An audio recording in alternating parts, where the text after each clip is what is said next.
Hi guys, welcome back to my channel and how I set up my journal for April. It's been a while, but I set up most months in exactly the same way. So for April, I'm doing a splash cover page, which just marks the new month. My theme for my setup pages this month is going to be daisies and diamonds. Mainly because when you Google April, Wikipedia lets me know that daisies and diamonds are synonymous with April, which was good enough for me. So I've gone in and put in some daisies and I Googled an image of a diamond and sort of tried to make it as simple as I could. Because daisies and diamonds are quite flat in colour, I'm going to go and put some horizontal stripes in the background, and they're going to be navy blue. So I think I'm going to try and go for a navy blue yellowish theme. Definitely April's going to be in yellow, and then it means that the daisies and the diamonds, because they don't have too much colour, rather than it being a washed out page, the yellow and the blue background is going to bring that forward, and that is the plan. Something new though for this month, I'm using a uni pen fine liner. So I have been experimenting with the Faber Castell outline pens. My problem with them is that when you go over with colour, they're a little bit smudgy, and that's no good. So I went out and bought a uni pen fine liner, and I've got to say, first reports, it's doing really well, especially with the colour yellow. If you've used yellow a lot, then you know if you put yellow anywhere near a black fine liner, they merge, they do a little thing together and you get smudgy yellow, and that's not fun. Another new purchase that I have are these Faber Castell Pitt Artist brush pens. I've only bought the blue set, so there's about 5 or 6 different blue colours in them. I am really enjoying them. I'm at the stage now, I love my Faber Castell redline markers. They're the kids markers, they're cheap, you get lots of them, they're brilliant. But the nibs are fine, so if you want to put in a lot of colour, that's a lot of back and forward strokes you've got to do for the payoff of having a big colourful page. And I'm getting lazy in my old age. I had a birthday, I turned 32, and I'm definitely getting lazy. So you can see here I have to go back and forth, back and forth. It just goes on. So I am debating to buy a full set of Faber Castell Pitt Artist brush pens, or to just go and invest in more Tombow dual brush pen markers. Why they have the most convoluted names, I do not know. Let me know in the comments down below what your thoughts are. Team Tombow or Team... Oh, it can't be Team Faber Castell Pitt Artist brush pens, that's a mouthful. Team Faber Castell brush pens or Team Tombow dual brush pens. Let me know your thoughts. So my next page for my April setup is my monthly. Now I have such a love-hate relationship with my monthly. I'm on about the journal, not the female reproductive system. So I've spent a couple of months and I've really tried to find my groove with it. And I think, other than this little wobbly line here that just turns up, I think I found my groove with it. So on the left-hand side of the page, I'm going to split those. I've got 3 big columns, one for family organising, one for Instagram, and one for YouTube, which I know that's quite funny because I've not really been uploading to YouTube as much as I should. But I am going to use this column this month, guys. I promise. The 2 smaller columns on the left, one is for the day of the week, so it'll be M for Monday, and then the second one is the actual day for that month, so the first. And that just lets me know where I am in the week so that it's easier to put things in and see how to plan it. And then on the right hand side of the page, I've moved my gratitude page that used to have its own page in my journal. I've moved that into my monthly, just so because I fill it in every single day, it means that I'm opening up my monthly every single day. So I'm more attuned to doing the tasks that are in my monthly if I'm already having to open the page and do something on it. I'm also going to have my mental inventory on my monthly, which is going to be this box just here. It used to, again, have its own page, but it never filled up the whole page, and I always felt like I was wasting it a little bit. So I'm going to bring my mental inventory into my monthly, which is just where I put a bullet point list of all this, like the brain dump of all the things that are in your head, things you should want to do, need to do, you know the things I'm talking about. My mental inventory, I've got stuff like I need to do my budgeting plan again and need to put the shelves up in the bathroom. You know, just those sort of things. You put them down in a bullet point list and then you ask yourself 2 questions. Number 1, is it vital? And number 2, does it matter? If that bullet point ticks both of them, then you know it's a priority and you know you need to break that down and do it.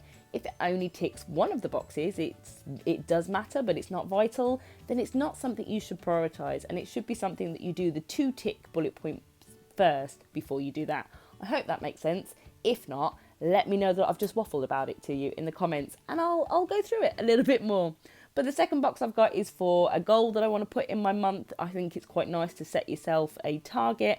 And then I also have just a note section, because again, there's loads of things that you want to do or need to do, and I just don't know at what point I want to do them. So a notes page is really quite handy, just to jot down anything that I'm thinking of.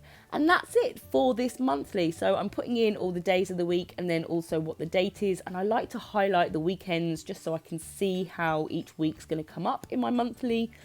And that should be my attempt at getting through April. So these are my two columns. I've put a V for Is It Vital and an M for Does It Matter? And then I'll go in and put the different bullet points in and tick off and cross if it hits both of them.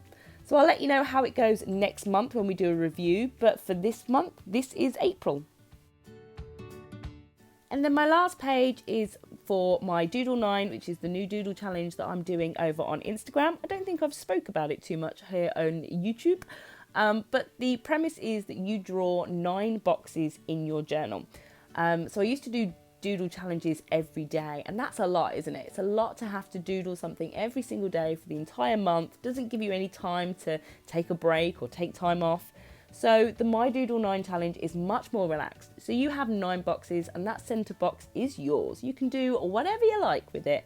Doodle something in there. I've seen people do little quotes. I've seen people draw really intricate things, really nice and simple, abstract type of things. Whatever it is that's in your head, at the point it comes down to drawing in that centre box, put whatever you like in there. And then get it uploaded onto Instagram using the hashtag MyDoodle9. It then means that when anyone else searches the MyDoodle9 hashtag, they can see your centre box, just as that you can search it and see everybody else's centre box. So once you've found sort of 8 people's boxes that you really like or you're inspired to try and copy and use, that's what the rest of your 8 boxes are for. You can get on there, find some doodles and then have a go at putting them into your own journal.